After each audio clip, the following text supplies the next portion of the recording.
Pleasant day to everyone. So last video presentation about the basics of project management, we have been discussed and we knew that project management is just a temporary because it has a start and an end, yet it is one of the relevant part of operations management because it can lead the organization toward the desired success.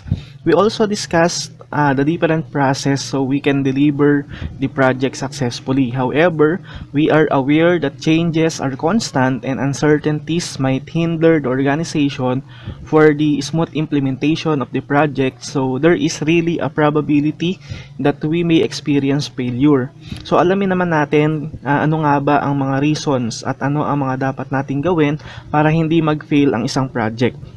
Some of the reasons why project fails are the following. So number one, initiating projects are not done properly. If the first stage of the project management process or the project initiation are not properly done, it will lead to a serious problems. We have mentioned some of the things na kinakailangan i-consider when the organization is at this stage. Kapag hindi ito na i-consider ng firm, may probability na hindi maging successful ang isang project. Number two is project members aren't included in the planning stage. So planning stage is one of the most important activities included in any project management. If one or some of the members of project teams are not included in the planning, they do not know how to achieve targets and how to complete deliverables. So number three, failure to identify the stakeholders of the project. Take note that stakeholders are the key players in all organizations. So in project management, if the stakeholders are not identified, hindi maa-achieve ng organization ang goals, most especially in terms of delivering the project to the main stakeholders. Another is failure to plan project at all. In any activity, project or business without proper planning will not be successful. And the last reason is that not giving attention to the close out of the project. Always remember the phrase, kapag sinimulan mo, tapusin mo. If the organization or the project team have no any intention or purpose of closing the project, it will not achieve success for the completion of project deliverables. So these are the some reasons why project management fails. There are also misconceptions about project management. So sometimes because of these misconceptions, the entire project become failure. So in order for us to avoid project failure, we need to be knowledgeable about this misconception. So ano-ano ba ang mga misconceptions na to? So number one is, it is not just a scheduling. Project management is not only about scheduling. It also includes proper strategies, plans, execution, and logistics. Take note that scheduling is just only part of managing a certain project, but it is not the entire concept of project management. Number two, it is boring. Another misconception about project management is that it is boring. So however, the reality is that project management consists of challenging tasks and deliverables that can give satisfaction and fulfillment to any members once these tasks and deliverables or the entire project are delivered. In project management, you will learn a lot of things that can help you develop as an individual and as a professional. Another, it is takes too long. Another misconception about project management is that it takes too long. So for others, it consumes more time before the accomplishment, and it might be true in some ways, but the time of project management process may vary according to different factors.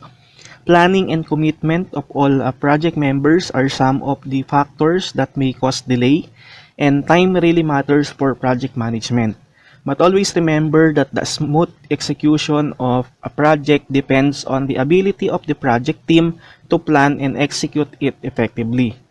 The last one is, it is too hard. So another misconception is, it is too hard. So others might think that project management is hard to execute and or to deliver because it requires time, effort, and resources. However, project management or any task assigned to us will not be too hard if the mission or purpose of doing it is so clearly or completely understood by each members. Another thing na pwede natin gawin in order for us to avoid project failure is to understand the importance of project management. It will definitely help us to see the proper direction of the project. So here are the various importance of project management. Number one, to have a clear focus and lay down objectives. So organizations realize that through project management, teams should be knowledgeable about the focus and targets of the firm. Another one is project management gives realistic planning.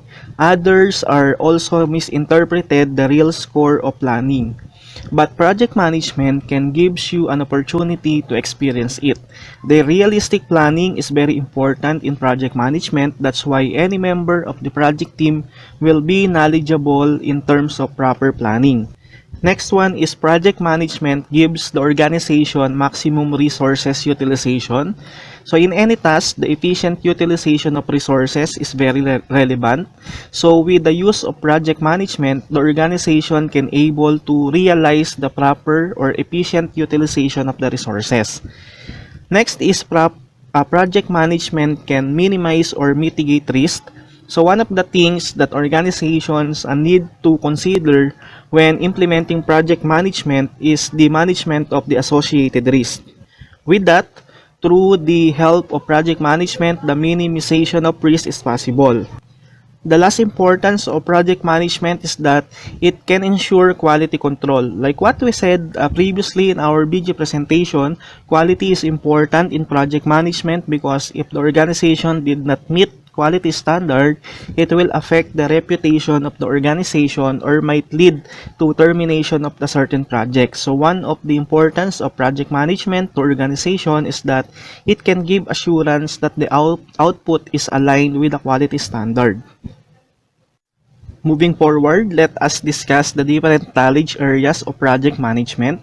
So we have project integration management, we have project scope management, we have project time management, project cost management, project quality management, project human resource management, project communications management, project risk management, and project procurement management.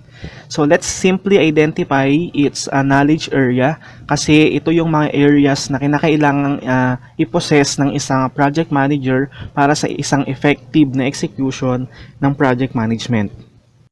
Project integration management ensures that coordination from planning, execution, and controlling the project must be exercised. So in project management, it is very important that everything from planning stage up to the delivery of the project are well coordinated or well integrated. This knowledge area gates the organization to the desired outcomes. Thus, in order for the firm not to have the project failure, they should practice project integration management. Another is the project scope management. It refers to the set of processes that ensures a project scope is accurately defined and mapped. Scope management techniques enabled the project managers and supervisors to allocate the right amount of work necessary to successfully complete a project. Concerned primarily with controlling what is and what is not part of the project scope. So bakit importante na i-consider ang knowledge area na to? This is because this knowledge area of project management can be a great help for the organization, most specifically for the project team to visualize the effective and efficient completion of the deliverables dahil mas magiging malinaw para sa kanila ang scope ng kanilang trabaho. Another is the project time management. It ensures that all works are in place or in schedule. So generally, this pertains to the development of schedule that can be met. Then there's a need for controlling in order for the scheduled task to happen.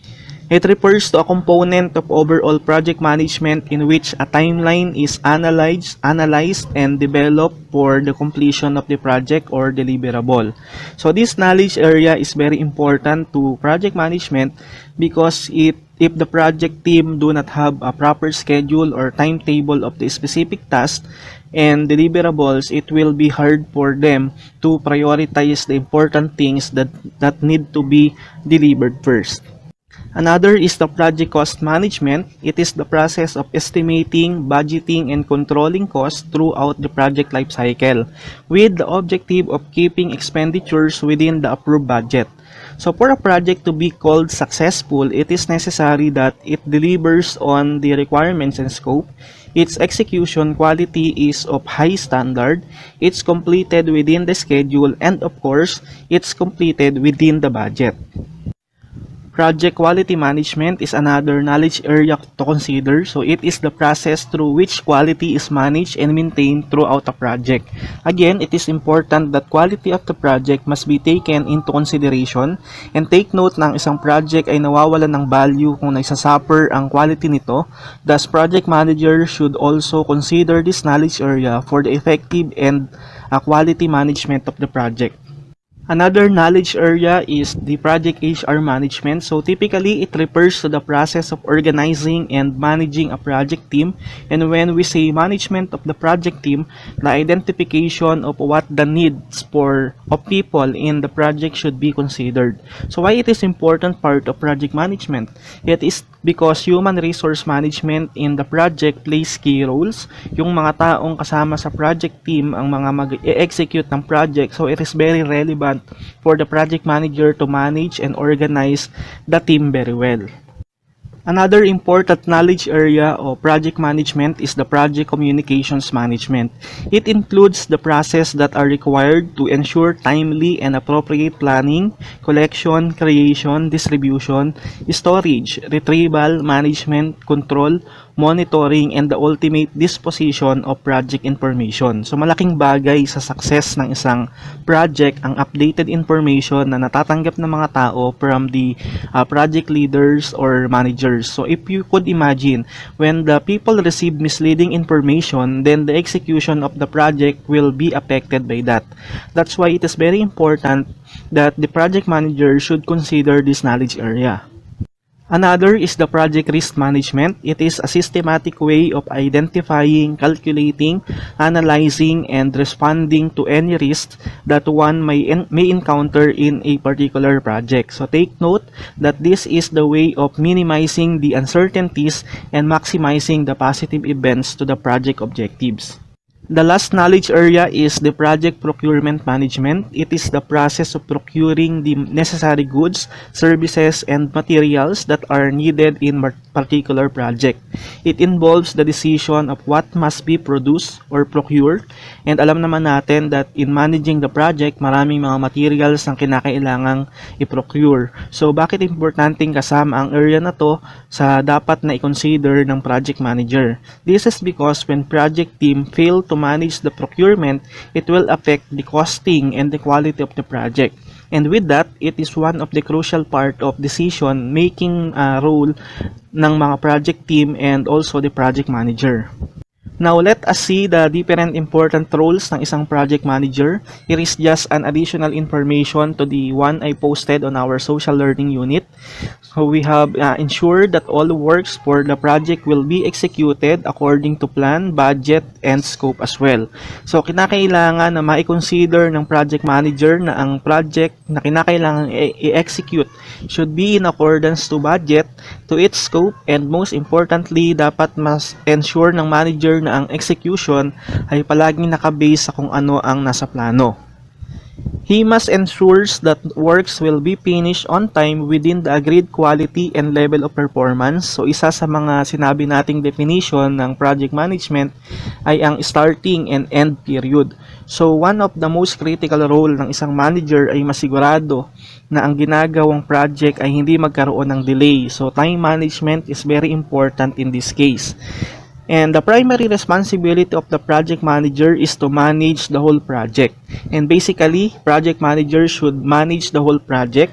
And last, they must understand the organization's mission statement so that all projects should be aligned to that. The following are the different skills of a project manager. So the project manager should take note of these skills. So we have leadership skills, communication skill, planning skill, and time management skill. So no need for us to elaborate these skills because actually these are common to all managers and it is actually included to the different knowledge areas na diniscuss natin kanina. This is the end of the presentation. If you have any questions or point of clarifications, kindly notify me. Thank you and God bless everyone.